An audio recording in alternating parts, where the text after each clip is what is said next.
எல்லாருக்கும் வணக்கம். Welcome to ருசியோ ருசி.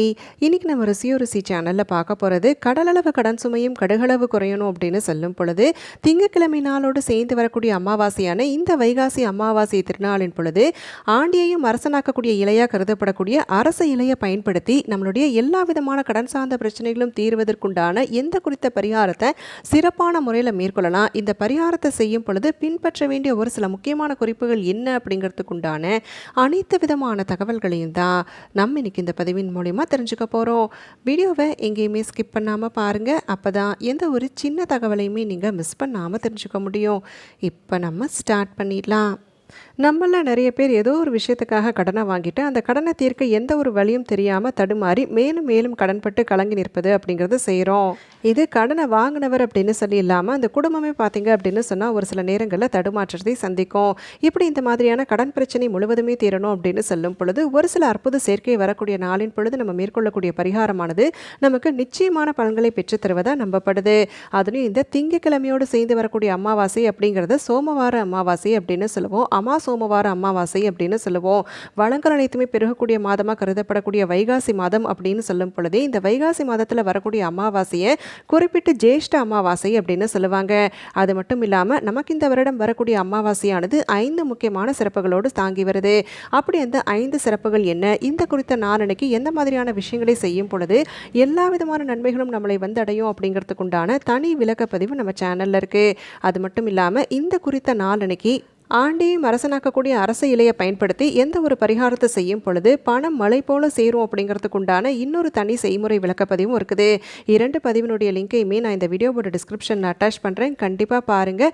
இந்த அற்புத சேர்க்கை அப்படிங்கிறது நமக்கு எப்பயாவது தான் வரும். அப்படி வரக்கூடிய நாளை நம்ம சரியாக பயன்படுத்திக்கிட்டோம் அப்படின்னு சொன்னாலே பணத்திண்டாட்டம் அப்படிங்கிறது நம்மளுடைய வாழ்க்கையில் இருக்கவே இருக்காது. சரி, இப்போ கடன் அதிகப்படியாக இருக்குது, அந்த கடனை தீர்க்கணும் அப்படின்னு சொல்லும் பொழுது இந்த அற்புத சேர்க்கை நாளின் பொழுது எந்த மாதிரியான பரிகாரத்தை எளிமையான முறையில் மேற்கொள்ளலாம் அப்படிங்கிறத தெரிஞ்சுக்கலாமா? இந்த பரிகாரத்துக்கு நமக்கு முக்கியமாக தேவை எது அப்படின்னு சொல்லி பார்த்தா அரச இலை 3 அப்படிங்கிற எண்ணிக்கையில் அரச மரத்தினுடைய இலைகளை எடுத்துக்கோங்க. இது கூடவே நீங்கள் வெள்ளை காகிதத்தையும் ஒரு சிவப்பு நிற மைப்பேனா அப்படி இல்லைனாக்கா நீங்கள் ப்ளூ நிற மைப்பேனாவை கூட பயன்படுத்திக்கலாம். அப்புறம் நம்ம சாதாரணமாக பூ கட்டுறதுக்கு பயன்படுத்தக்கூடிய நூலை எடுத்துக்கணும். சரி, இந்த பரிகாரத்தை குறிப்பிட்டு ஏன் இந்த அரச இலையை பயன்படுத்தி செய்கிறோம் அப்படின்னு சொல்லி பார்த்தீங்கன்னா இந்த அரச மரத்தில் தான் மும்மூர்த்திகளும் குடியிருப்பதாக ஒரு ஐதீகம் இருக்குது. பிரம்மா, விஷ்ணு, சிவன் இப்படி இந்த மும்மூர்த்திகளின் ஸ்வரூபமே அரச மரம் அப்படின்னு சொல்லுவாங்க. மரங்களின் அரசனான அரசுக்கு பிப்பிலம் அப்படிங்கிற ஒரு பெயரும் இருக்குது. இப்படி இந்த அரச மரத்தை சூரியனும் சந்திரனும் இணையக்கூடிய நாளாக கருதப்படக்கூடிய அமாவாசை நாளின் பொழுது செய்யக்கூடிய வழிபாடுகள் தவம் போன்ற நல்ல பலன்களை தரக்கூடியதாக சொல்லப்படுது. அதனால் இந்த குறிப்பிட்ட நாளன்னைக்கு மறைந்த நம்ம முன்னோர்களுக்காக நீர்நிலைகளில் தர்ப்பணம் தருவது, அது மட்டும் இல்லாமல் அமாவாசை நாளின் பொழுது கடலில் நீராடுவது அப்படிங்கிறது ரொம்பவுமே ஒரு சிறப்புக்குரிய செயலாக பார்க்கப்படுது. ஏன்னா இந்த சூரிய சந்திர கிரகணங்களினுடைய உந்துதலால் கடலினுடைய ஆழ்பகுதியில் அமைந்திருக்கக்கூடிய சங்கு, பவளம் மற்றும் கடல்வாழ் ஜீவசக்திகள் அனைத்துமே மேலே வருவதாகவும் அப்போ அந்த கடல் நீருக்கு ஒரு விதமான சக்தி ஏற்படக்கூடிய காரணத்தால் நீரில் குளிக்கும் பொழுது நமக்கு ஏற்பட்டிருக்கக்கூடிய எல்லா விதமான தோஷங்களும் விலகும் அப்படின்னு சொல்லி நம்பப்படுது. அதனால் வாய்ப்பு இருக்கக்கூடியவங்க கண்டிப்பாக செய்துக்கலாம். செஞ்சுட்டு இந்த அரச மரத்தை வலம் வரும் பொழுது கட்டாயம் நமக்கு எல்லா விதமான நன்மைகளும் நடைபெறும். பொதுவாக அரச மரத்தை வலம் வருவது அப்படிங்கிறது நம்ம எல்லாருக்குமே தெரிந்த விஷயம்தான். ஆனால் எத்தனை முறை வலம் வரணும் அப்படிங்கிற சந்தேகம் இன்றளவும் நிறைய பேருக்கு இருக்குது. 5 முறை வலம் வந்தோம் அப்படின்னு சொன்னால் தொட்ட காரியங்கள் அனைத்துமே வெற்றி ஏற்படும். 9 முறை வலம் வரும் பொழுது புத்திர பாக்கியமானது உண்டாகும். 11 முறை வலம் வரும் பொழுது சகல விதமான செல்வ வளங்களும் நம்மளை வந்து அடையும். 108 முறை வலம் வரும் பொழுது அஸ்வமேத யாகம், யாகங்களே சிறந்ததாக சொல்லப்படக்கூடிய அஸ்வமேத யாகம் நடத்தியதற்குண்டான முழு பலன்களையும் பெற முடியும் அப்படின்னு சொல்லி நம்பப்படுது. சரி, இப்போ இந்த அரச இலையை வைத்து எந்த மாதிரி பரிகாரத்தை நம்ம செய்யணும் அப்படிங்கிறத தெரிஞ்சுக்கலாமா? இப்போ எல்லா இடங்கள்லையுமே இருந்திருக்கக்கூடியவர் அப்படின்னு சொல்லி பார்த்தா விநாயக பெருமான். சின்னதாக அரச மரம் இருந்தாலே அது கடையில் விநாயகர் சிலை வைத்து வணங்குவது அப்படிங்கிறது இருக்கு இல்லைங்களா? அப்படி அந்த மாதிரி ஒரு சின்ன கோவில் இருந்தாலே போதும். அதாவது அரச மரமும் பிள்ளையாரும் இருக்கக்கூடிய இடமா பார்த்து தேர்வு செய்துக்கோங்க. அப்படி தேர்வு செய்த இடத்துல வைத்து தான் நம்ம இந்த பரிகாரத்தை செய்ய போகிறோம். இப்போ வெளிநாடுகளில் வசிக்கக்கூடியவங்க இல்லை அந்த மாதிரி வாய்ப்பு இல்லைங்க, என்னால் அப்படியெல்லாம் போய் உட்காந்து எழுதுவதற்குண்டான வசதி இல்லை, என்னுடைய சூழ்நிலை அந்த மாதிரி இல்லை அப்படின்னு சொல்லக்கூடியவங்க வீட்டில் விநாயகர் பெருமானுடைய திருவுருவ படத்திற்கு முன்பாக நான் சொல்லக்கூடிய விஷயத்தை செய்தாலே போதும்.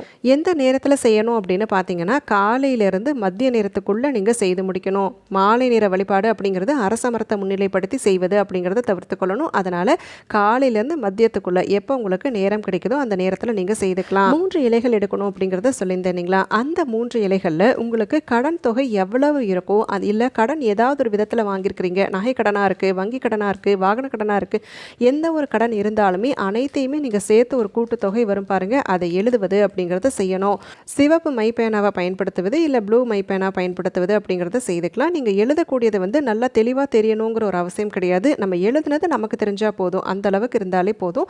எழுதிட்டு அதை தனியாக ஒரு தட்டுக்கு மேலே இல்லை வாழை இலை இருக்குது அப்படின்னு சொன்னால் அந்த வாழை இலைக்கு மேலே வைப்பது அப்படிங்கிறத செய்துக்கோங்க. உங்களுடைய தேவைக்கு இந்த பரிகாரம் செய்யறதுக்கு என்ன வசதிகள் வேணுமோ அதை நீங்கள் பார்த்து முன்கூட்டியே எடுத்துக்கொள்வது அப்படிங்கிறத செய்துக்கலாம். எழுதுனதுக்கப்புறமா அந்த அரசமர இலையினுடைய நுனிப்பகுதியில் மஞ்சள் குங்குமத்தால் பொட்டிடுவது அப்படிங்கிறத செய்துட்டு தனியாக எடுத்து வச்சுட்டு ஒரு வெள்ளை காகிதம் எடுத்துகிட்டு போக சொல்லியிருந்தேன் இல்லைங்களா, அதில் 108 முறை ஓம் கம் கணபதியே போற்றி அப்படின்னு சொல்லி நீங்கள் எழுதுவது அப்படிங்கிறத செய்யணும்.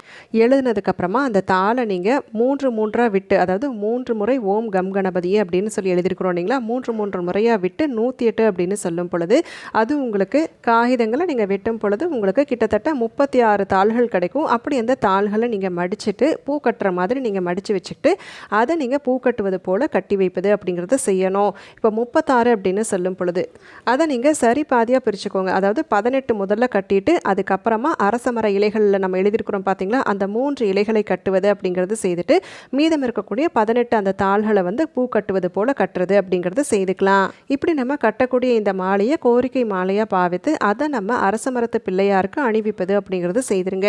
இதை நம்ம செய்யும் பொழுது கண்டிப்பாக எப்பேற்பட்ட கடன் சுமைகள் இருந்தாலுமே அது அனைத்திலிருந்து விடுபடுவதற்குண்டான நல்லாசையானது பிறக்கும் அப்படின்னு சொல்லி நம்பப்படுது. இந்த பரிகாரத்தை செய்யும் பொழுது கண்டிப்பாக பார்த்தீங்க அப்படின்னு சொன்னால் விநாயக பெருமானுக்கு பிடித்தவை அப்படின்னு சொல்லி நைவேத்தியங்கள் இருக்கு இல்லைங்களா, பொரி உருண்டை, சர்க்கரை பொங்கல் இல்லை சுண்டல் ஏதாவது ஒன்று நீங்கள் செய்து வைத்து அதையும் வைத்து வணங்குவது அப்படிங்கிறத செய்யணும்.